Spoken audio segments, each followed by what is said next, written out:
America's future will be bigger, better, bolder, richer, safer and stronger than it has ever been before. Estados Unidos acaba de entrar en un terreno desconocido. Many people have told me that God spared my life for a reason.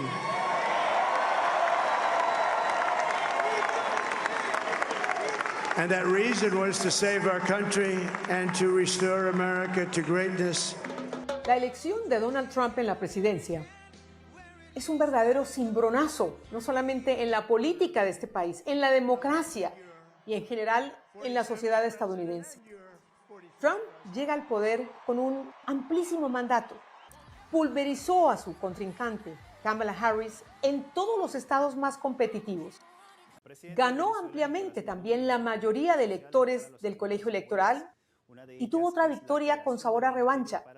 Y es que ganó el voto popular con una diferencia de alrededor de 5 millones de votos. Pero además, obtuvo la mayoría en el Senado y es muy probable que retenga la mayoría de su partido, el republicano, en la Cámara de Representantes. ¿Cómo logra Donald Trump obtener casi que un poder absoluto sin que se logre un equilibrio de poderes después de haber enfrentado tantos cuestionamientos? Lo logró a pesar de 2 juicios políticos, a pesar de un veredicto de culpabilidad y de decenas de cargos criminales pendientes. Muchos creyeron que después de perder la presidencia hace 4 años frente a Joe Biden y después del inconcebible asalto al Capitolio, Trump pasaría a un obligado destierro político. Pero no fue así. Fue ganando notoriedad con sus victorias judiciales parciales, lanzó su campaña presidencial, ganó las primarias y en el camino sacó de la contienda a su primer contrincante, Joe Biden, y este martes le puso el sello a su victoria arrolladora, derrotando a la vicepresidente Kamala Harris. ¿Y cómo lo hizo? ¿Cómo puede un hombre tan vapuleado resurgir de esta manera entre las cenizas? Bueno, muchos coinciden en que pudo conectar con su mensaje llano y directo con la clase trabajadora de Estados Unidos, que a pesar de las prometedoras cifras macroeconómicas que deja este gobierno, esa clase trabajadora está aún sufriendo el alto costo de vida, no solo de la canasta básica, de los artículos de primera necesidad, sino también de los desorbitantes precios de la vivienda, de la salud y de la educación universitaria. Es así como Trump y su partido republicano aumentaron sustancialmente el apoyo entre segmentos de la población que tradicionalmente han favorecido al Partido Demócrata. Y les estoy hablando de los latinos, de los afroamericanos, de los árabes y de los musulmanes. A fundamental principle of American democracy is that when we lose an election, we accept the results. Kamala Harris, en forma decorosa, reconoció su derrota electoral. Afirmó que llamó personalmente a Trump, algo que el expresidente no hizo en 2020 porque sigue sosteniendo falsamente que le robaron las elecciones. Y con el fin de esta contienda electoral quedan varias preguntas, varios interrogantes. ¿Qué le depara al futuro de Estados Unidos? ¿Qué tipo de presidencia será la de Trump en este segundo mandato? ¿Qué pasará con sus cargos criminales? ¿Realmente deportará a millones de personas indocumentadas como lo ha prometido? ¿Generará eso una crisis humanitaria en el país más poderoso del mundo? ¿Qué pasará con la democracia de Estados Unidos, que es un faro para el resto del mundo? ¿Cómo influirá esto en el resto del planeta con los populismos crecientes y con la ultraderecha mundial? Para contestar algunas de estas inquietudes me acompañan el analista y profesor de la Universidad de Georgetown, Michael Shifter, y el abogado constitucionalista Ángel Leal. Pero antes de empezar es importante recordarles, mencionar que ahora más que nunca se necesita un periodismo independiente que vigile los posibles abusos en un país donde el presidente acumulará tanto poder y que ya ha demostrado su talante autoritario. Por eso, si les gusta el programa, si les gusta qué pasó con lo que pasó, nos pueden apoyar suscribiéndose al canal en YouTube, @PatriciaYaniot. Solo hay que hacerle clic a la palabra suscribirse y ya está. Con eso me ayudan mucho a financiar la producción de este programa. Y para quienes usan la plataforma de Spotify, también allí pueden encontrarme, pueden encontrar el contenido de qué pasó con lo que pasó todas las semanas en el formato podcast. Los invito a comentar porque los leo siempre y en la medida de mis posibilidades contesto algunos de sus amables mensajes. Me encanta saber lo que piensan. Sigan haciendo. Desde ya, muchas gracias a todos, a los suscriptores y a los que están por hacerlo, por el apoyo. Ahora sí, comenzamos en qué pasó con lo que pasó.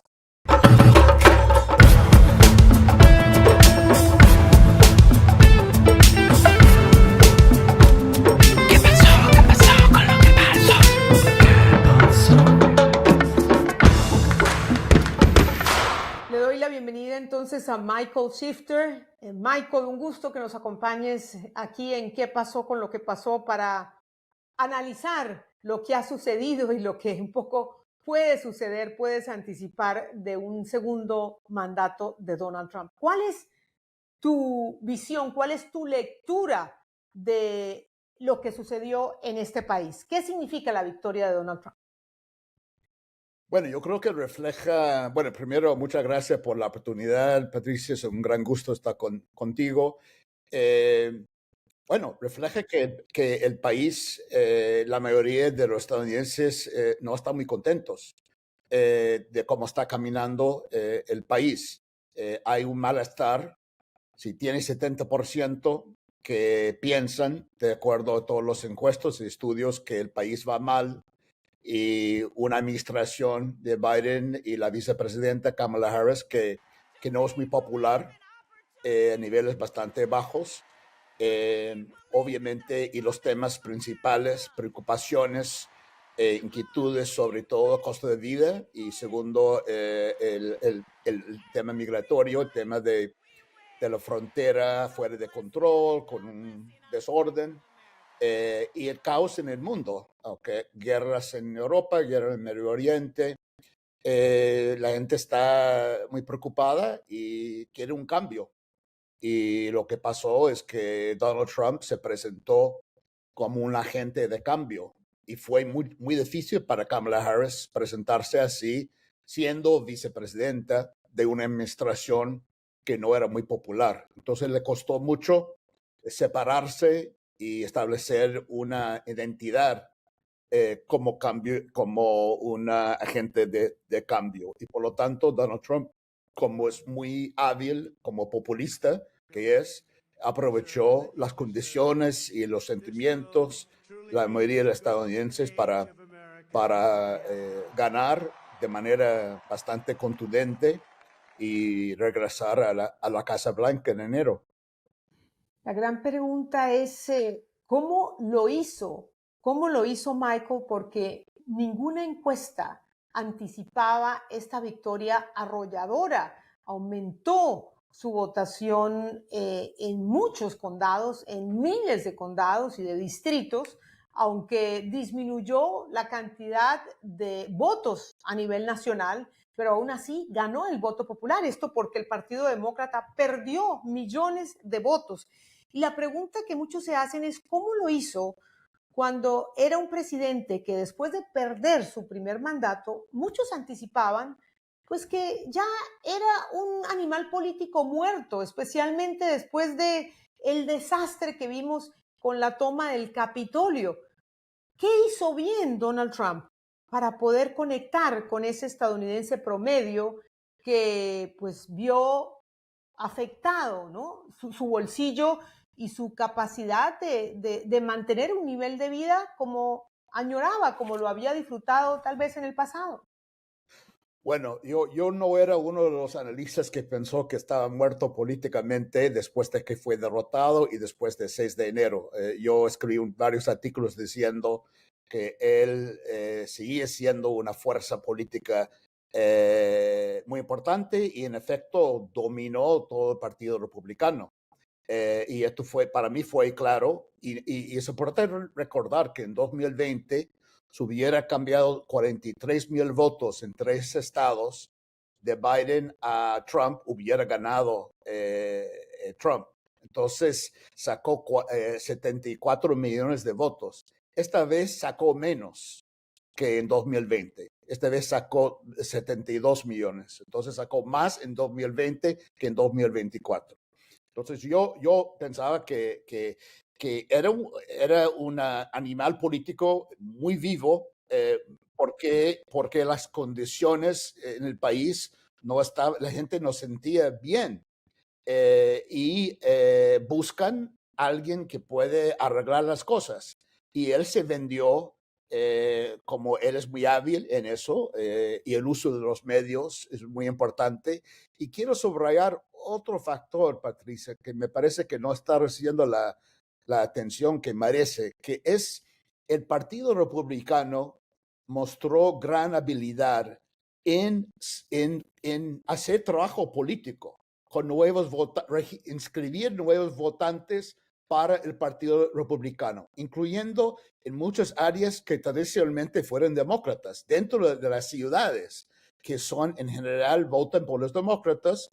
Entonces, y mientras que el Partido Demócrata fue muy flojo y casi dormido, diciendo que, bueno, esa gente van a votar por nosotros porque somos en favor de los latinos y la gente trabajadora, y descuidó, me parece, su base política natural. Y no se puede esperar hasta 3 o 4 meses antes de la elección para volver y decir, bueno, yo estoy comprometido con ustedes. Eso tiene que ser un trabajo constante.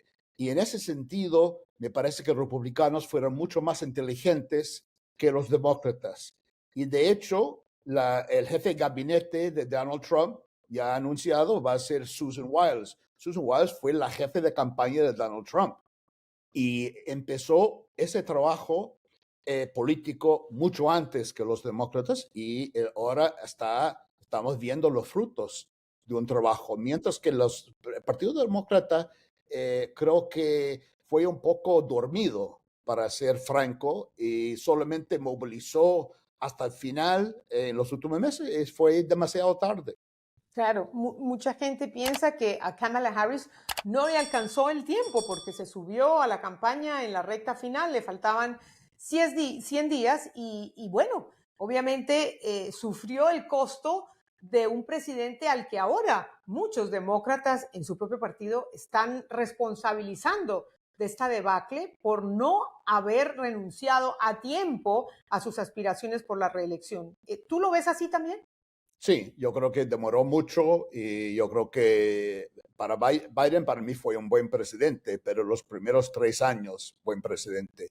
Y fue clarísimo para mí y para otros observadores que él no estaba en condiciones para otro mandato y terminar el segundo mandato con 86 años, que ya había un deterioro que fue claro. Y creo que mucha gente que lo rodeaban también tiene responsabilidad, porque ellos siempre salieron a decir que él está bien, y no estaba bien.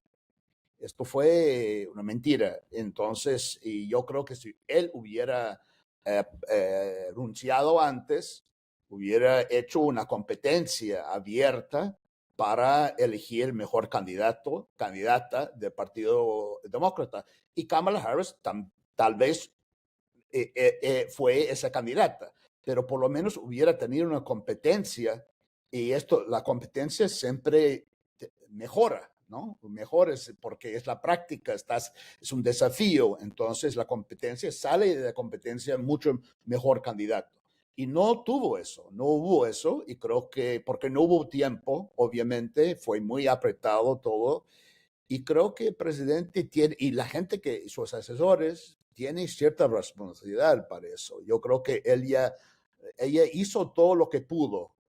No es nada contra ella, pero no hubo mucho tiempo. Tampoco no tenía, francamente, un mensaje muy claro. Trump tenía un mensaje muy claro: migración, costo de vida, y el mundo está en caos, ¿no? Esas son 3 cosas. Ella dijo que su mensaje fue: yo no soy Donald Trump, que no es un mensaje. Entonces creo que eso también le costó mucho. También jugó en contra que la vicepresidenta no brilló mucho durante el gobierno de Joe Biden. Generalmente los vicepresidentes no tienen este papel estelar y algunas misiones que le dieron en materia de migración, pues no surtieron sus frutos. Pero me pregunto, Michael, tú con la experiencia que tienes, obviamente eres un ciudadano estadounidense que ha seguido durante años la política en este país. ¿Cuánto de racismo pudo haber en este voto castigo al Partido Demócrata y cuánto de sexismo también, cuánto de machismo pudo haber en este voto, especialmente porque los hombres apoyaron mayoritariamente al presidente Trump o al expresidente Trump y muchos de ellos eran latinos? Bueno, yo creo que algo, obviamente, algo de sexismo y racismo hay. Eh, Eso es un rasgo del país que sigue siendo muy fuerte. No creo que yo creo que es parte de la explicación, pero no es todo la explicación. Recordemos que hubo 9 millones de estadounidenses que votaron 2 veces por Barack Obama, primer presidente afroamericano, y después votaron por Donald Trump. Entonces, mucha gente dice, bueno, la gente de Donald Trump fueron racistas porque él tenía un mensaje racista. Pero esto, ¿cómo puede ser si 9 millones de ellos habían votado 2 veces por Barack Obama? Entonces, me parece que hay que tomar muy en cuenta y dar cierta importancia a esos factores, pero no explica todo. También los factores estructurales del país, la calidad de la campaña, el mensaje, también son una parte de explicación.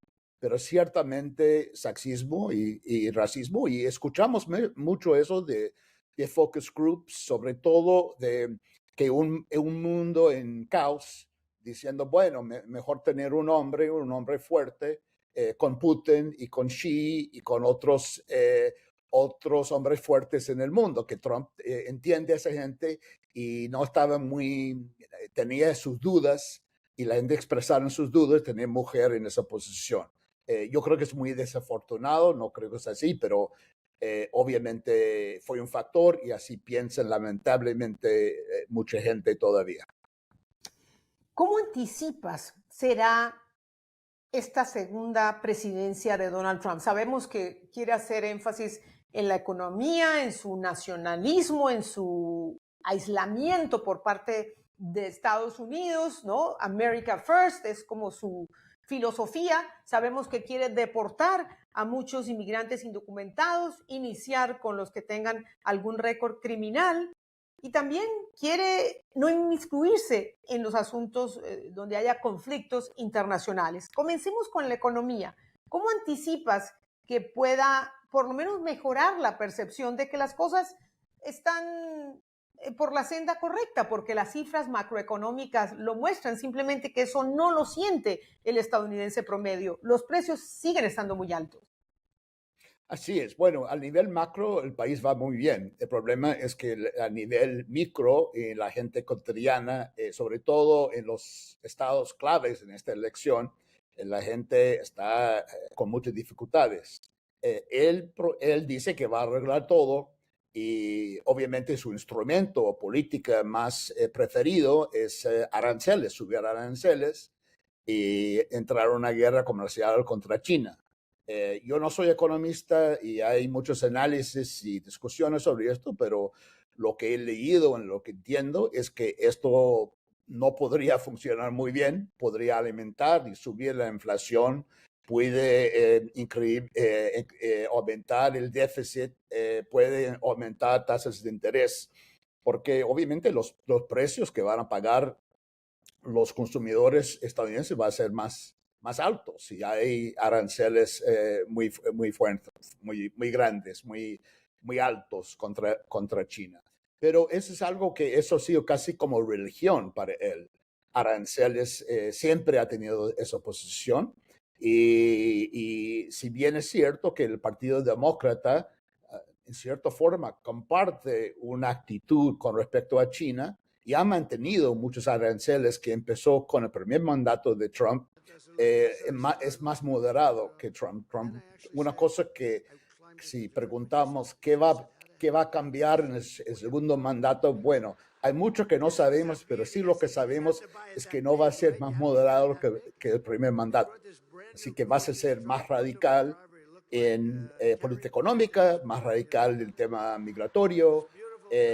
Yo creo que él va a hacer cosas que no lo dejaron hacer sus asesores en su primer mandato y creo que eso podría generar bastante problemas. Él dice que eso va a resolver los problemas económicos, pero hay muchos especialistas que tienen muchas dudas si esto va a funcionar bien, pero vamos a ver.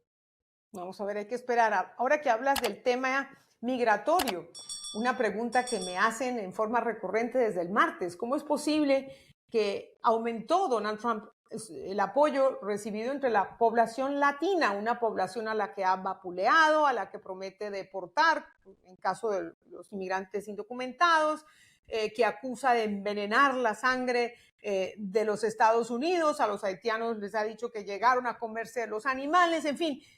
Es una contradicción un poco. ¿Tú cómo lo interpretas? Bueno, hay varias explicaciones. Bueno, primero los inmigrantes cubanos y venezolanos, eh, creo que le funcionó los ataques contra Kamala Harris, que ella va a ser socialista, comunista, la llamaban camarada Kamala, todo esto, y creo que la gente están traumatizados con razón, Venezuela y Cuba, y no quieren que el país deje en manos de alguien que Trump y su campaña ha hecho, que va a implementar el mismo modelo en Estados Unidos. Y la gente creó en esto. Por otro lado, me parece que muchos cuando escuchan esas cosas de Trump piensan en dos cosas. Primero, que Trump le gusta hacer mucho ruido, muchas amenazas, pero de hecho no lo van a implementar, no va a hacer mucho. Eso es el primer lugar. Y otro pensamiento, me parece, es que, claro, yo soy bueno, yo soy inmigrante bueno, yo respeto la ley, yo no tengo nada contra mí, mi récord criminal está limpio, yo soy bueno. Y él, si deportan, va a deportar los malos, va a deportar los otros. Yo estoy protegido porque yo soy bueno. Yo cumplo con la ley, yo respeto la ley y él no me va a tocar. Entonces ellos sienten, tal vez, no sé si es cierto o no, pero creo que es la sensación que piensan, que ellos no van a estar afectados. Los que van a estar afectados son los malos, los que violan la ley, y ellos merecen que lo deporten. Sí, yo también creo que esa es parte de la razón, y también porque la comunidad latina no se quiere ver estigmatizada, demonizada en general por esos malos, ¿no? Por esos malos que entran ilegalmente a cometer crímenes. Hablabas de Venezuela y bueno, hay mucha expectativa con el robo, ese sí, el robo electoral que cometió Nicolás Maduro al, pues obviamente, no aceptar su derrota frente a Edmundo González. Hay gran expectativa de cómo será la relación o qué medidas tomará Donald Trump frente a Venezuela, sabiendo que impuso sanciones y con la llegada de Joe Biden esas sanciones se levantaron, ¿no? Sacaron de la cárcel a sobrinos acusados de narcotráfico, a su principal testaferro, Alex Saab, lo devolvieron a Venezuela. En fin, ¿cómo crees tú que será ese regreso de Donald Trump lidiando con Venezuela y Maduro? Bueno, es muy difícil saber lo que va a hacer, pero yo creo que la sensación de Trump es que lo que hizo su apuesta en Juan Guaidó en su momento no le salió muy bien. Entonces, él nunca habla, por ejemplo, lo que hizo con respecto a Venezuela ahora. Él habla lo que hizo en otros temas de política exterior, pero nunca menciona a Venezuela.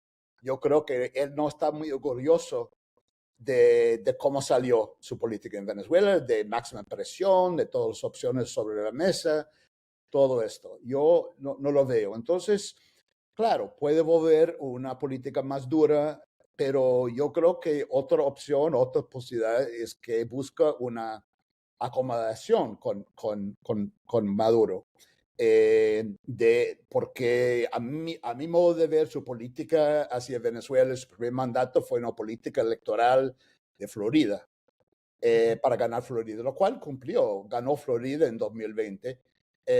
Y Florida ahora no es un factor, no es tan importante, él no va para otra elección, Florida es bastante rojo, entonces yo creo que es posible que él se trate con Maduro como se trata de otros hombres fuertes, autócratas, autoritarios en el mundo, como Putin o como Xi y como otros. O sea, que él busca llegar a un acuerdo, no es que va a ser gran aliado, pero son gente con quien se puede tratar y creo que le conviene tal vez buscar un acuerdo migratorio y también abrir el sector petrolero para los amigos de Trump que quieren hacer dinero, que quieren ganar dinero, y hay mucho dinero para ganar en Venezuela, no porque están en interés nacional de Estados Unidos, porque lo conviene los amigos de Venezuela. Y creo que Trump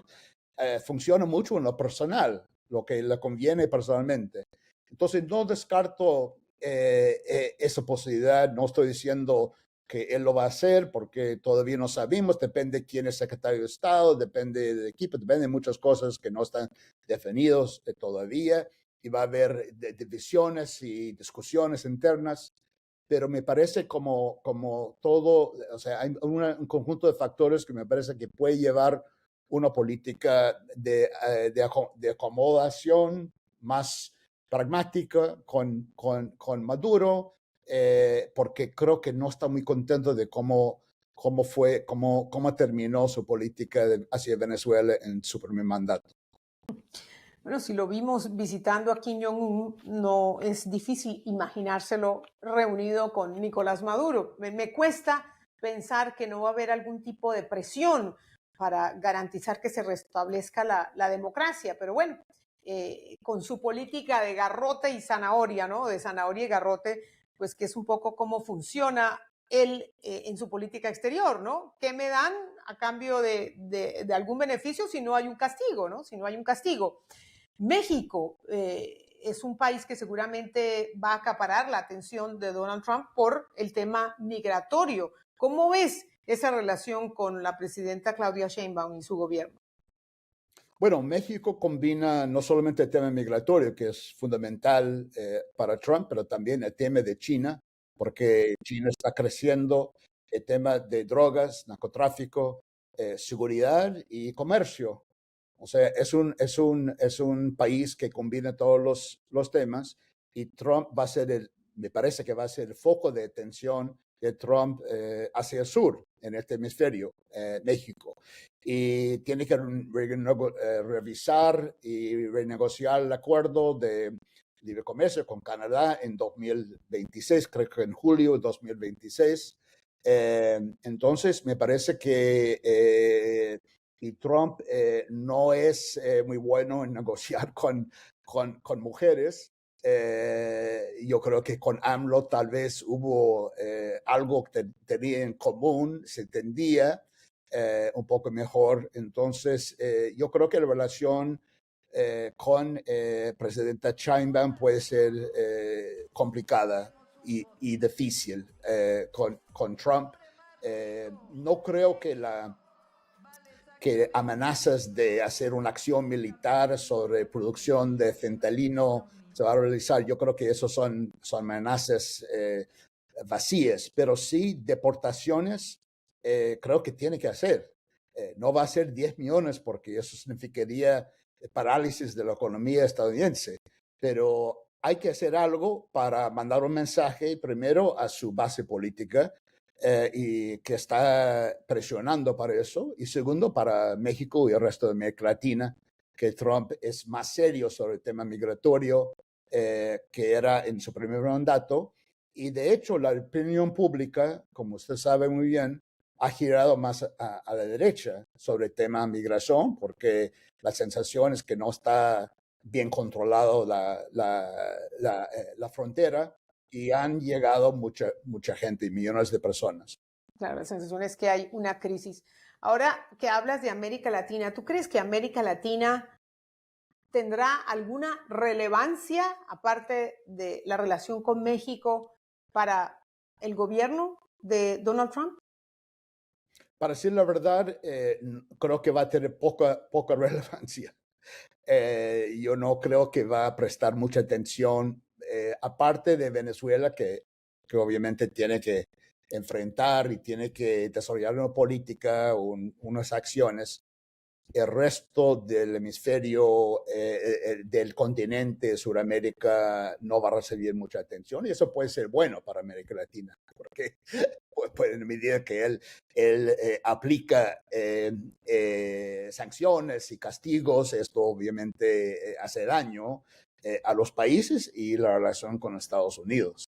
Entonces, pero no me parece que yo creo que nos estamos engañando si decimos que eso, la región va a ser importante para Trump. No era en su primer mandato, entonces no lo veo en su segundo. Y ahora tenemos lo que no existía en el primer mandato, Ucrania y el Medio Oriente. Ahora yo creo que él va a tratar él dice que va a resolver la guerra en Ucrania en 48 horas. Sí, un día, claro. Entonces, y Medio Oriente obviamente se parece que va a jugar muy de cerca al gobierno de Netanyahu. Y claro, y China, por supuesto. China, por supuesto. Él va a mirar para Sudamérica en el tema de China, por cierto, posiblemente aplicando más presiones a gobiernos para tomar partido con Estados Unidos, como hizo el primer mandato. La situación es más compleja con el primer mandato, pero yo creo que el tema de China y la presencia y influencia de China en la región ciertamente va a ser un tema de preocupación de Donald Trump. Creo que eso no hay duda. Regresando al tema de Venezuela, ¿tú ves Donald Trump autorizando una operación especial para remover a Maduro y a los militares del gobierno venezolano, como aspiran muchos venezolanos? Yo no lo veo. Yo sé, sabemos de las memorias de John Bolton que en algún momento Trump quería hacer eso y dice, bueno, Venezuela es nuestro o algo así, vamos a resolver esto, pero yo no veo esto. Yo creo que toda esa política que él asocia con su primer mandato no le fue bien, no le funcionó. Entonces yo no veo que él, no lo veo que él va a hacer. Yo sería muy escéptico sobre esa posibilidad. Yo creo que más bien que se va a acomodar más con Maduro y ver lo que él puede sacar para él. Y si saca un acuerdo migratorio y también abre oportunidades para sus amigos, para hacer negocios y ganar mucho dinero, para él es un triunfo. Wow, no sé cómo lo tomarían los votantes que lo apoyaron y que obviamente tienen intereses por que regrese la democracia a Venezuela, que son muchísimos. Michael, ya para terminar, hablemos de las instituciones en este país. Este es un presidente que llega con un amplio mandato, como tú muy bien lo acabas de contar, de explicar. No solamente cuenta con mayoría simple, pero finalmente mayoría en el Senado. Parece que va a retener su mayoría en la Cámara de Representantes, el Partido Republicano que actualmente lidera la Cámara de Representantes. Entonces, mucha gente tiene miedo. Ya un presidente que ha mostrado un talante autoritario, de desprecio por las instituciones, que acumule tanto poder, genera muchas inquietudes. ¿Tú cómo crees que Donald Trump va a manejar tanto poder? Bueno, yo creo que las inquietudes son justificadas porque esa es la situación. Y también vale la pena mencionar la Corte Suprema, que es una institución que anteriormente tenía mucho prestigio, la gente tenía mucha confianza y ahora ha perdido mucho credibilidad porque está visto como muy politizado y ahora muy en favor de presidente Trump. Y más en favor si él va a elegir otros magistrados en la medida que renuncian algunos y van a reemplazarlos. Entonces, la Corte Suprema también no está muy, digamos, a su favor. Entonces, eso es complejo. Ahora, Estados Unidos tiene otras instituciones, tiene los medios de comunicación que también son importantes, tiene gobiernos, digamos, estatales, locales, hay una sociedad civil todavía muy activa, muy fuerte en este país. Entonces, hay otras instituciones civiles importantes, pero esto va a ser difícil. Va a ser difícil para tener un equilibrio y contrapesos para poner ciertos límites del ejercicio de poder de Donald Trump. No, nadie cree que va a ser fácil. Yo creo que tiene mucho poder y le gusta usar su poder. Y yo creo que la gente en este momento, en estos días, están conversando, movilizando y pensando en estrategias para contrarrestar lo que podría venir. ¿Y tú crees que habrá algún espacio de diálogo para entenderse con el Partido Demócrata, para que haya algún tipo de consenso, para que no sea Donald Trump y su partido el que lidere las decisiones de Estado, que haya algún tipo de diálogo y de acuerdos? Bueno, eso creo que eso vamos a tener más claridad sobre esta pregunta en las próximas semanas y en la medida que se va eligiendo y formando un equipo de asesores, un gabinete, y también que eligen quién va a ser el próximo presidente del Senado, porque Mitch McConnell no va a seguir. Hay varios candidatos y también depende de quién va a presidir el Senado, si esta persona está abierto a trabajar con el Partido Demócrata o tiene otra estrategia. Entonces, hay muchas piezas en ese cuadro y no están todos definidos todavía. Pero ojalá que haya espacio para dialogar, para llegar a un consensos y para por lo menos bajar la tensión y reducir la polarización que está tan fuerte en este país.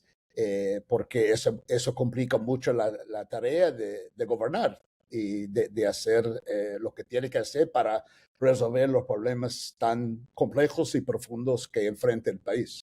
Desde luego. Y por último, ¿qué es lo que más te preocupa? ¿Cuáles son esas áreas a las que hay que prestarle especial atención a partir de que Donald Trump juramente en su segundo mandato? Bueno, lo que me preocupa es su plan, la idea de hacer cambios en la burocracia, el servicio civil en Estados Unidos. Sabemos esa historia de América Latina, Patricio, usted lo sabe muy bien, lo que pasó en Venezuela, lo que pasó en otros países, cuando empieza a reemplazar gente profesional, gente técnicamente competente, con capacidad, con gente que está ahí por su lealtad política solamente. Eso es muy grave y ojalá que hay un esfuerzo para evitar ese escenario, porque hemos visto esa película en otros países.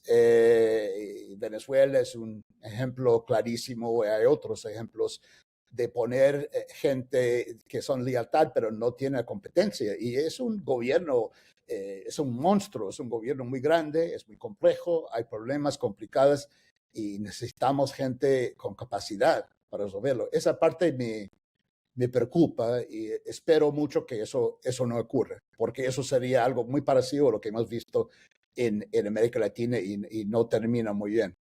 Desde luego, y ya hemos visto además en su primer mandato mucha rotación, ¿no?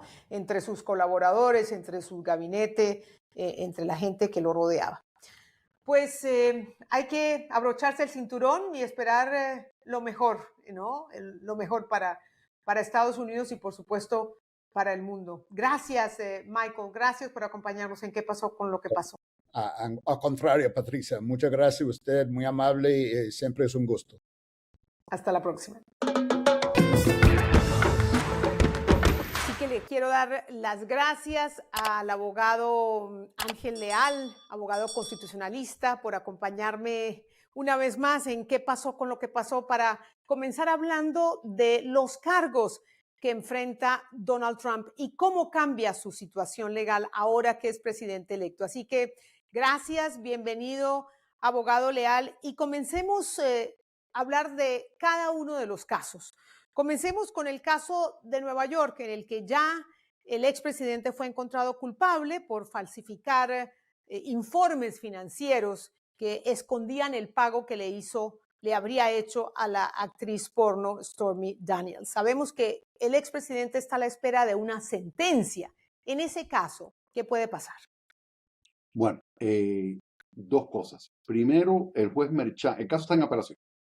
Y el caso está en apelación y parte de lo que se está alegando en la apelación es que él goza de inmunidad presidencial, no necesariamente por la totalidad de las acciones que se alegaron en esta acusación, pero porque se introdujo evidencia que pudiera ser considerado un acto oficial o parte de su mandato presidencial y que esa evidencia debía de haber sido excluida. Los abogados de defensa lo habían pedido desde un principio que esa evidencia sea excluida. No lo fue. El jurado tuvo acceso a esta evidencia. No era una evidencia grande, o sea, no era mucha evidencia. No era la parte más contundente de la evidencia en su contra, pero sí formó parte del caso de la Fiscalía de Manhattan. Entonces, esa apelación sigue pendiente y el juez Merchan tiene que tomar en cuenta hasta qué punto la decisión de la Corte Suprema referente a la inmunidad presidencial afecta el veredicto del jurado. No era una evidencia lo suficientemente importante, contundente, como para afectar el veredicto del jurado. Entonces procederíamos a la fase de sentencia, pero ahí entonces tienen que enfrentar unos temas constitucionales teniendo que ver con la cláusula de supremacía y sobre todo bajo nuestro sistema federal, donde un actor estatal no puede interferir con el gobierno federal, en este caso la rama ejecutiva y el mandato presidencial. Entonces, ahí tendría que ver qué opciones pudiera tener en el caso de que quiera proceder con una sentencia, pero tomando en cuenta de que es un presidente electo que está a punto de tomar la presidencia. ¿Y cuáles son las opciones para una posible sentencia si es que ya fue encontrado culpable y, digamos, se desestima la apelación? Bueno, si llegara a ser así, me imagino que en caso de que él quiera proceder con la sentencia, él pudiera emitir una fianza o permitir una fianza pendiente a apelación, ¿ok? Hasta que sepamos el resultado de la apelación. Mientras que el presidente Trump ocupe el mandato presidencial, el Estado no le puede imponer cualquier tipo de sentencia o privación de libertad porque interferiría con el mandato presidencial.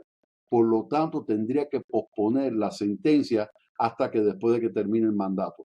Los abogados de defensa del presidente Trump están pidiendo de que se cancele esta audiencia de sentencia que está para finales de noviembre, porque están precisamente argumentando de que ya no es sentenciable y que debe de ser considerado como mandatario, aunque es el mandatario del presidente electo, porque ya es cuestión de poco tiempo de que asume la presidencia. Ahora, cuando hablamos de que puede tener inmunidad de acuerdo a esta decisión de la Corte Suprema por hechos ocurridos durante su presidencia, ahí me queda una duda, abogado, porque los pagos a Stormy Daniels no fueron cuando ya el presidente fue electo, sino antes, cuando estaba todavía en campaña. ¿Por qué esa decisión de la Corte Suprema le puede ayudar en este caso en una posible apelación? Bien, la decisión de la Corte Suprema de Inmunidad Presidencial tuvo que ver con el caso del 6 de enero del Distrito de Colombia, pero parte de esa decisión habla de actos oficiales y una presunción de inmunidad presidencial cuando se trata de un acto oficial y destaca de que no debe de ser permitido la introducción de evidencia teniendo que ver con actos oficiales. En el caso de Stormy Daniels, de la falsificación de registros comerciales, sí hubo evidencia teniendo que ver con la divulgación de la condición económica del presidente cuando él entra en mandato y también hubo testimonio por parte de alguien que, si mal no recuerdo, Hope Hicks, que era como asistente de él y trabajó con él en la Casa Blanca y hubo cierto testimonio teniendo que ver con esas conversaciones estando ya él en el mandato presidencial. Y es por esa evidencia que entró en ese proceso de juicio que se está cuestionando la validez del veredicto de jurado. Hablemos ahora de otro caso pendiente, el caso sobre su posible responsabilidad en la toma del Capitolio del 6 de enero de 2021. ¿En qué va ese caso? Bueno, básicamente los abogados de defensa igual van a... El Departamento de Justicia tiene una política de hace mucho tiempo de no proceder en contra de un presidente ejerciendo el cargo presidencial y por lo tanto, al no haber llegado a este caso a juicio y al lograr la presidencia esta semana, entonces técnicamente ellos van a pedir que el caso sea desestimado, creo yo, antes de que él ocupe el mandato presidencial. El fiscal especial encargado posiblemente renuncie en los próximos días y parece que el caso no procede. Lo que sí tengo entendido de que van a querer preparar como un reporte, un resumen de los resultados de su investigación para el récord histórico, pero dado el hecho de que ya es el presidente electo y el mandatario a principios de enero, básicamente ya ese caso debe proceder por ese motivo. O sea que antes de llegar a juicio, el caso sería desestimado y el fiscal que lo acusa renunciaría. Hablemos del caso de mantener en su poder documentos clasificados. Sabemos ya que una juez en la Florida desestimó ese caso. Ella desestima el caso. Ese caso es interesante en ese aspecto. Básicamente, ella desestima el caso porque consideró que el nombramiento de Jack Smith como fiscal especial encargado en ese caso fue inconstitucional porque considera que ese era un nombramiento de un oficial de la rama ejecutiva que requería la aprobación del Congreso o haber sido nombrado directamente por el presidente, cosa que no sucedió. Entonces lo desestima por este concepto, porque él no fue nombrado por el presidente y no fue confirmado por el Senado. El Departamento de Justicia apela y el caso está en apelación por este tema constitucional, si el nombramiento de Jack Smith fue legal o no legal bajo nuestra constitución. Creo que el Departamento de Justicia en ese caso va a querer sacar al presidente Trump de la acusación o del proceso porque es mandatario, porque es el presidente electo.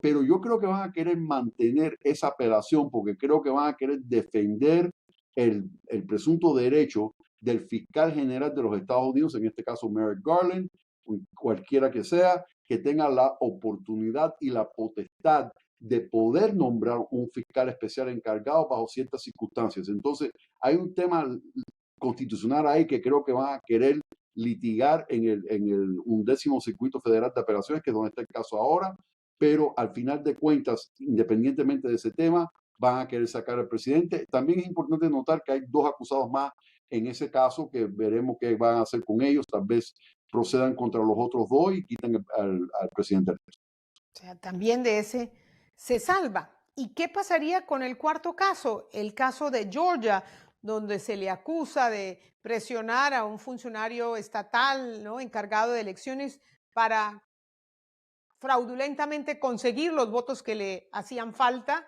y ganarle o arrebatarle la victoria a Joe Biden en Georgia.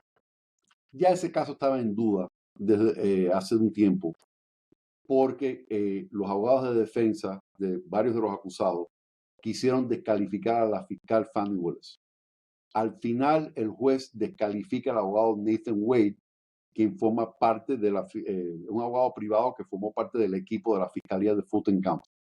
Pero igual el equipo de defensa del presidente Trump apela que la fiscal Fani Willis siga en el caso.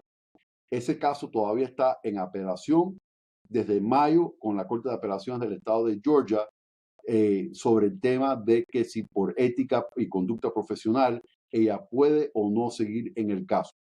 Entonces, en realidad no ha habido actividad en el caso desde mayo por este motivo. Habiendo dicho eso, ahora lo que va a pasar, los abogados de defensa del presidente Trump van a pedir de que el caso sea cancelado o pospuesto hasta que él termine su mandato, argumentando de nuevo la cláusula de supremacía. El sistema federal, un actor estatal no puede interferir con el funcionamiento del gobierno federal. La ley federal toma precedencia sobre la ley estatal, así que no va a haber ninguna posibilidad de que lo vayan a sentenciar, ni mucho menos, ni que vaya a juicio. Y aparte, el caso de todas formas estaba frenado por el tema de la fiscal Fani Willis. Claro, y bueno, estaba frenado porque la fiscal tenía una relación sentimental con el abogado que hacía parte de su equipo de investigación y eso, por supuesto, creó un conflicto de intereses que pues suspendió todo el proceso. Ángel, hay también casos civiles pendientes. En ese sentido, ¿cómo están las cosas para Trump? No, ahí sí. Vamos a decir, el concepto de la inmunidad presidencial, lo de la cláusula de supremacía, lo del sistema federal, que la ley federal toma presidencia sobre la ley estatal, nada de eso aplica en el contexto civil. De hecho, esto se estableció con el mandato de Bill Clinton, donde la Corte Suprema determinó que un presidente, inclusive un presidente en funciones, sí es demandable civilmente. Así que tanto los casos de difamación de Jean Carroll, que son dos, y el caso de la fiscal general de Nueva York, Letitia James, teniendo que ver con violaciones civiles, que es monetario, esos casos siguen y están los tres en apelación. Bueno, o sea que lo mejor que le pudo pasar a Donald Trump fue ganar las elecciones, como lo habíamos anticipado en la entrevista que tuvimos hace unos meses para analizar un poco en qué estaban todos estos procesos. Ahora hablemos de los planes de deportación masiva de inmigrantes indocumentados que ha anunciado el presidente y que ha prometido apenas llegue a ocupar la Casa Blanca. ¿Cómo se implementaría este plan masivo de deportación? ¿Es ICE, la Agencia de Inmigración y de Aduanas, la encargada de ejecutarlo? ¿Necesita ICE orden judicial para poder deportar a inmigrantes indocumentados? Sí, y sí sería ICE. Y hay varias posibilidades. Primero, hay una ley, la 287G del Código de Inmigración, que permite que ICE entre en acuerdos de colaboración con autoridades locales y estatales. Algunas localidades han firmado el acuerdo, otras no. Las llamadas ciudades santuarios no firman estos acuerdos. Las ciudades no santuarios por lo general lo firman. Entonces, tal vez tengan la posibilidad de poder encomendar parte de las funciones que le corresponde a ICE a estos oficiales locales o estatales para que les ayude en ejecutar estas deportaciones, primero. Segundo, para que deporten a alguien tiene que existir una orden de deportación. Sin embargo, hay un esquema de la que llamamos la deportación expedita. La deportación expedita es para alguien recién llegado, quien solicita la admisión en un puerto de entrada, o quien haya entrado ilegalmente, que tenga menos de 2 años en el país, o alguien quien esté indocumentado, quien haya sido convicto de un delito mayor para efectos de inmigración, y puede ser generalmente delitos de conducta de vileza moral, de conducta inmoral o de vileza moral. Entonces, en esos escenarios, no hay la necesidad de que tengan que pasar por un proceso de corte de inmigración, porque son personas que están sujetas a esta deportación expedita. También hay personas en el país que ya tienen órdenes finales de deportación que no han sido ejecutadas, que pueden ser también objetos de deportación relativamente rápido. Y por último, la persona quien entró legalmente al país o la persona quien ocupa residencia, un estatus legal en el país, esas son personas que tienen derecho a corte de inmigración. No todo el mundo tiene derecho a corte de inmigración. Diría que la mayoría tienen derecho a corte de inmigración, pero si estamos hablando de alguien que está sujeto a deportación expedita o alguien que ya tenga una orden de deportación, esas serían las personas más factibles para que inicien este plan de deportación masiva. Y esa deportación expedita significa que no hay de por medio un proceso en las cortes de inmigración ni una orden judicial, ¿correcto? Es correcto. Se pueden oponer si consideran que no son candidatos para la deportación expedita. pueden pedir entrevistas de temor razonable, que es que consideran que hay una probabilidad de persecución en el país de origen, pero hay revisión judicial muy limitada y son las personas que corrieran en mayor peligro, pero sobre todo aquellas personas con antecedentes penales o delitos mayores que no sean residentes bajo ley de inmigración, quien corren en mayor peligro, y las personas que ya tengan orden de deportación o recién llegados que no puedan demostrar más de 2 años de preso. Bueno, pues esos son los que deberían estar más preocupados y aparentemente es con ese grupo de personas, los que tienen antecedentes penales, con los que comenzarían este programa de deportación masiva. Hay preocupación, Ángel, por la posible separación de familias a raíz de pues, estos planes de deportación. Con base en lo que ya hizo el presidente en su primer mandato, que para desalentar a los centroamericanos y a la gente que llegaba por la frontera ilegalmente, anunció la separación de familias y efectivamente lo comenzó a hacer. Mi pregunta es, ¿lo puede volver a hacer? ¿Puede separar a niños de sus padres en medio de la deportación de los padres indocumentados? ¿Qué pasaría ahí? ¿Entran a jugar las cortes? Sí, de hecho, ese plan de separación familiar fue declarado ilegal por una corte federal en California. En realidad, no creo que eso vuelva a suceder de personas recién llegadas que los separen de sus padres. Porque entre otras cosas se perdió la ubicación de los padres en relación a sus hijos y de hecho todavía ese litigio federal existe donde hay una orden judicial donde se tiene que buscar esos padres y efectuar la reconciliación con sus hijos, y estamos hablando de cuando aquello de la separación de los niños de sus padres del principio del mandato del presidente Trump la vez anterior. Habiendo dicho eso, creo que en el contexto que podemos ver una separación familiar ahora, es que la realidad es que esto afecta no solamente a las personas, los extranjeros y los inmigrantes. Esto afecta a ciudadanos americanos porque la gran parte de estos extranjeros o inmigrantes viven en lo que llamamos familias mixtas, donde hay, por ejemplo, dos hijos americanos, cónyuge americana, padre indocumentado. Entonces, la separación familiar en este caso pudiera ser separación familiar de madre o padre o hermano extranjero indocumentado de sus familiares ciudadanos americanos. Y es lo que en realidad es lo que se está teniendo y de cierta manera muy cruel, porque ahora esta familia tiene que tomar la determinación si acompañar el ser querido al exterior, teniendo todo el derecho del mundo de vivir en este país porque son ciudadanos americanos o residentes, pero entendiendo de que tal vez el familiar no tenga la opción de obtener esa residencia o ese estatus legal, y es lo que está enfrentando muchísimas familias ahora. Y yo exhorto que por favor no se adelanten, que no se den por vencidos y analizar de qué manera podemos luchar por la permanencia de ese ser querido antes de este tipo de separación familiar por ser una familia mixta con una persona indocumentada. Pero bueno, las cosas son peores porque Trump ha también prometido quitarle la ciudadanía a los niños que nacieron en Estados Unidos, que son estadounidenses, pero que son hijos de padres indocumentados. Eso, Ángel, ¿lo puede hacer? ¿Necesita la aprobación del Congreso? ¿Lo podría hacer con una orden ejecutiva? ¿Cómo se puede implementar algo así? Tan cruel, además. Efectivamente. La orden ejecutiva que él promete como parte de su campaña electoral es que a partir de la orden ejecutiva, cualquier niño que nazca en este país de padres indocumentados no gozaría de la ciudadanía americana. Yo argumentaría que esto va en contra de la 14ª enmienda de la Constitución, que garantiza que toda persona nacida en el país tiene los privilegios de la ciudadanía estadounidense.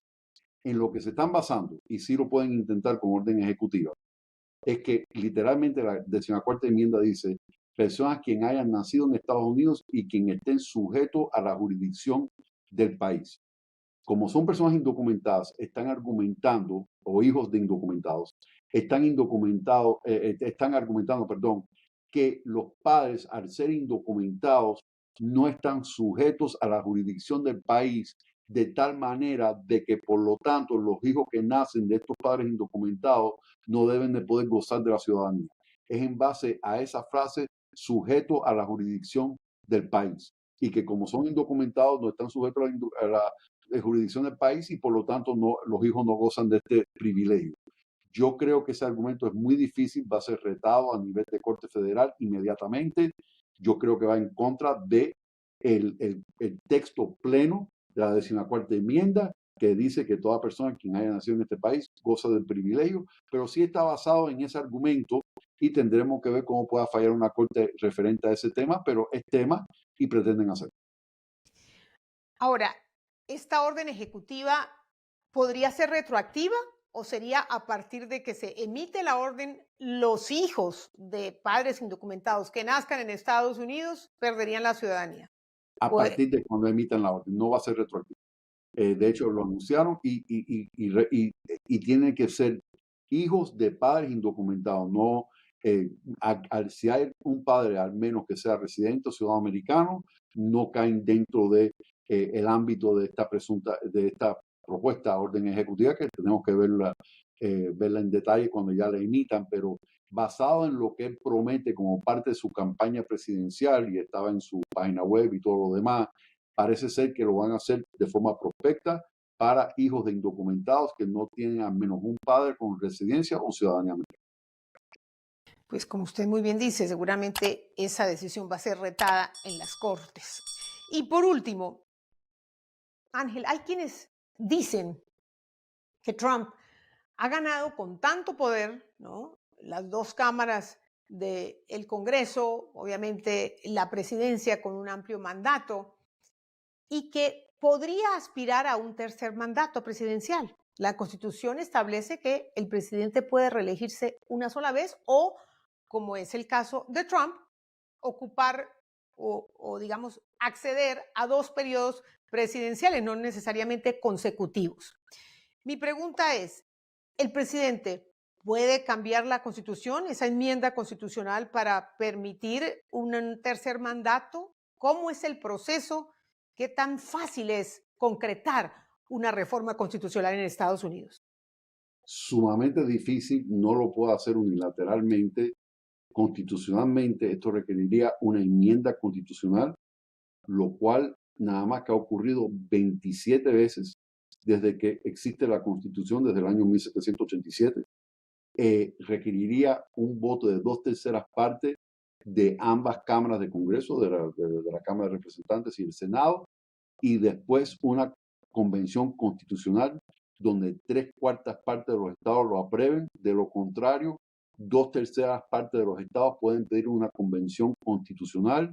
Igual tendría que ser aprobada la medida, la enmienda, la reforma constitucional, con un voto de 3/4 partes de las legislaturas estatales o 3/4 partes de los estados quien participen en la convención constitucional. Pero en pocas palabras, 2/3 partes del Congreso, 2/3 partes de los estados y una convención constitucional o aprobación de las legislaturas estatales que requeriría 3/4 partes de los estados para que esto tome efecto. Así que muy difícil. Señalo el ERA, la Ley de Derechos de Igualdad para las Mujeres, que es una propuesta enmienda constitucional que nunca ha llegado a ser puesta en la Constitución porque no ha podido cumplir con el requisito de la aprobación de 3/4 partes de los estados. Por más de que tiene mayoría en ambas cámaras, es lo que parece hasta ahora, pues es una mayoría simple, no tiene las 2/3 partes de cada cámara. Una última pregunta, Ángel. Se habla también de que el presidente tendría la posibilidad de nombrar hasta 2 nuevos jueces en la Corte Suprema de Justicia, porque hay 2 que ya uno superó los 75 años, otro está cerca de cumplirlos. Así que mi pregunta es, ¿qué tan real es esta posibilidad? Supongo que primero estos jueces tienen que o renunciar o anunciar su retiro, ¿correcto? Es correcto, es correcto.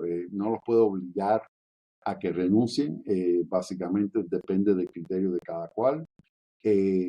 Ya hoy en día sí creo que toman más en cuenta la política detrás de esa decisión y tratar, bueno, esperemos, ¿no?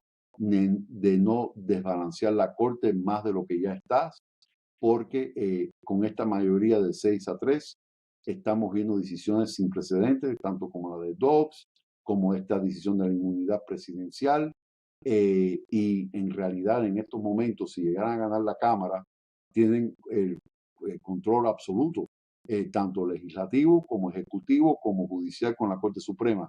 Pero en teoría, si le llegara a renunciar, o Dios no lo quiera, pase algo con alguno de los jueces de la Corte Suprema, él tiene ese derecho, tiene ese poder de nombrar otro juez o tal vez 2 jueces a la Corte Suprema, sujeto a confirmación del Senado, donde ahí en gran parte depende de la mayoría con la cual él cuenta en el Senado.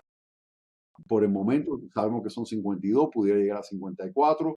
Es una gran diferencia. Hay 2 o 3 senadores republicanos que son más moderados. Así que mientras más amplia sea la ventaja republicana en el Senado, más fácil sería para él nombrar el juez de su criterio, que tal vez pueda contar con la fidelidad de su partido y la confirmación. Ya para terminar, Ángel, tú eres abogado constitucionalista. ¿Qué te preocupa de lo que sucedió en este país el martes? Esta victoria arrolladora con la posibilidad de que no haya un balance de poder, el poder acumulado casi que ni siquiera en un partido, en Trump, ¿no? En el presidente, un presidente que ya se ha mostrado autoritario.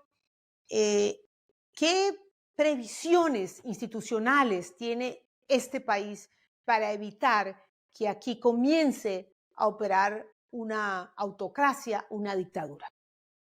Bueno, creo que va a ser retada la democracia de este país como nunca antes. Bueno, diría desde la guerra civil del siglo XIX. Y es altamente preocupante no solamente el control o la mayoría en la Cámara, en el Senado, etcétera, pero el hecho de que lo puede considerar como un mandato por la ventaja de votos electorales tan amplia que tiene y el hecho de que haya ganado el voto popular, que no había pasado con un presidente republicano desde 2004 cuando Bush le ganó a Kerry.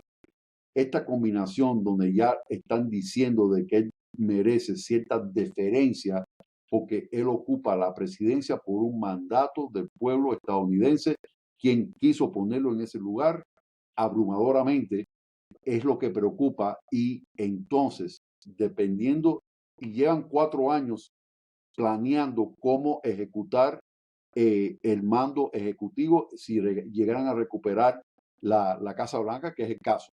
Entonces, preocupa de que empleados y servidores públicos del gobierno federal que han estado ahí toda su carrera profesional son personas que corren peligro de perder sus puestos, y a medida de que vayan eliminando puestos gubernamentales, empleados gubernamentales, personas que han dedicado su vida al gobierno federal, bien sea en el campo de salud, educación, inmigración, transporte, etcétera, que a medida de que vayan eliminando eso de que haya un mandato sin sin controlar el poder ejecutivo, porque no hay empleados gubernamentales quien puedan frenar acciones que él quisiera tomar como presidente, y es lo que más preocupa, de que de alguna forma empiecen a vaciar o eliminar puestos gubernamentales, y los famosos guardrails que existió en el primer mandato tal vez no existan en este segundo mandato, y es lo que más preocupa. Claro, porque él ya ha dicho que quiere funcionarios leales, que no necesariamente quiere funcionarios con experiencia, porque esos funcionarios en el primer mandato no le dejaron hacer muchas cosas. Esos son los pesos y contrapesos que parece que no van a ver en este segundo mandato. Ángel, como siempre, un gusto que nos acompañes en qué pasó con lo que pasó. Gracias de nuevo por estar aquí.